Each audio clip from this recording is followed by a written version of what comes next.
अजीज़ तलबा, इससे पहले हमने बुनियादी 10 फार्मूलाज समझे थे डेरिवेटिव के। तो आज हम अगले बुनियादी चंद फार्मूले समझेंगे जो कि ट्रिग्नोमेट्रिक फंक्शंस के हैं।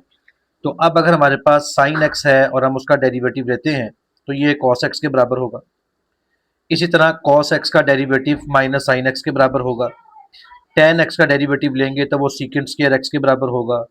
सीकेंट एक्स का डेरिवेटिव लेंगे तो वो secant x into tan x के इक्वल होगा।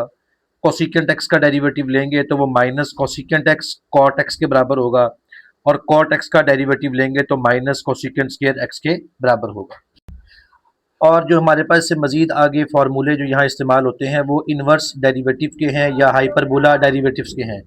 अब हमारे पास अगर साइन इन्वर्स ऑफ एक्स है तो इसका डेरिवेटिव 1/√1 - x² होगा। कॉस इन्वर्स एक्स का डेरिवेटिव लेंगे तो वो -1/√1 - x² के बराबर होगा।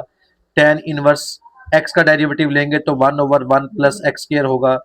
इसी तरह सीकेंट इनवर्स एक्स का डेरिवेटिव 1/x√(x²-1) होगा।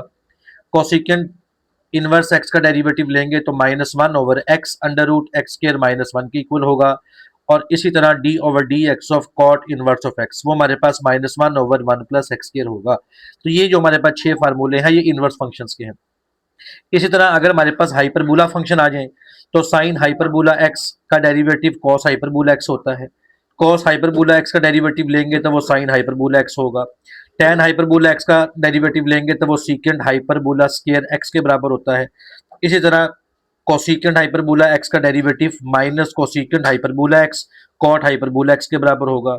इसी तरह सीकेंट हाइपरबोला एक्स का डेरिवेटिव लेंगे तो minus secant hyperbola x tan hyperbola x के बराबर होगा।